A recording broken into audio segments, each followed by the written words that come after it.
Itu dokumen apaan sih? Oh ini gue lagi lihat surat perjanjian gue buat masuk SMA. Lah, materainya mana? Kok gak ada materainya? Kan yang penting gue udah tanda tangan, tetap sah gak sih? Lah, enggak salah. Gimana sih lu?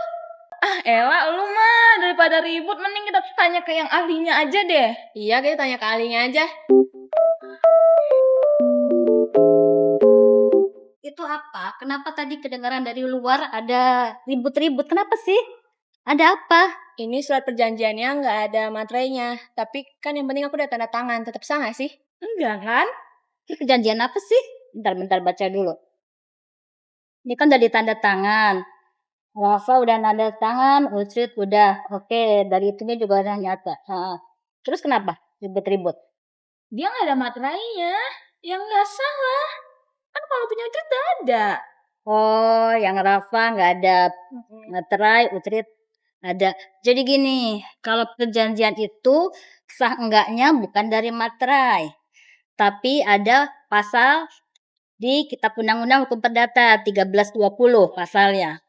Ada sepakat yang sudah antara Rafa, Ucrit dan juga sekolah ini ya, sepakat. Kemudian ada pihak-pihaknya yang menandatangani, ada objeknya, juga sebabnya tuh udah oke. Jadi sebenarnya bukan materi yang bikin nggak sah atau sah.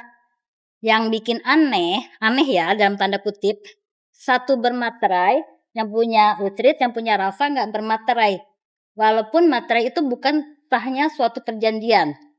Tanpa materai pun ini sudah sah.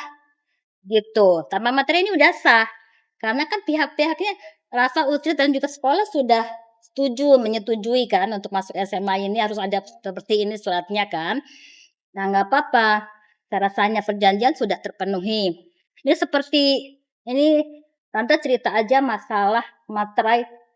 Ada undang-undangnya, Undang-Undang 10 tahun 2010. Materai itu sebenarnya untuk bukti bayar pajak aja. Gitu. Bukan untuk sah enggaknya, tetap sah. Cuman karena berbeda yang Ucrit bermaterai, Rafa nggak bermaterai, nggak ada salahnya Rafa minta dimateraiin juga dong biar sama. Gitu mungkin kelupaan aja untuk materaiinnya. Jadi bukannya nggak sah ya perjanjiannya.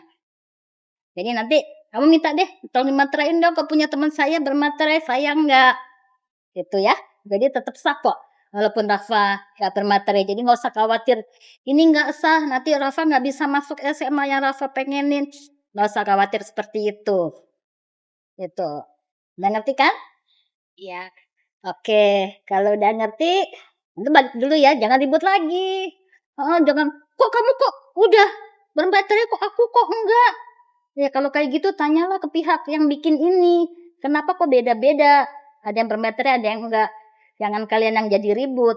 Terus bukan sahnya, enggak sahnya ya, tetap sah ya. Tetap bisa diberlakukan ini. Oke, jadi itu hanya untuk biaya pajak aja. Terus sedikit cerita ya, mungkin kalau dalam pekerjaan notaris, misalnya ada nilai-nilai transaksi, itu ada materainya, bukan berarti sah atau enggak sah, tapi untuk bukti bayar pajak aja, gitu.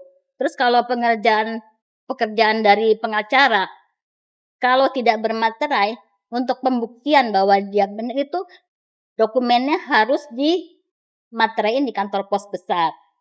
Istilahnya di Netherlands, gitu. Tapi bukan berarti sah atau tidak ya, hanya untuk bukti pembayaran pajak. Oke, intinya gitu ya. Oke, jangan ribut-ribut lagi ya. Udah jelaskan? Ya, ada yang lagi mau ditanyain? Nggak ada. Itu aja. Udah ya, jangan ribut lagi. Balik dulu ya. Ya. Terima kasih. Sama-sama.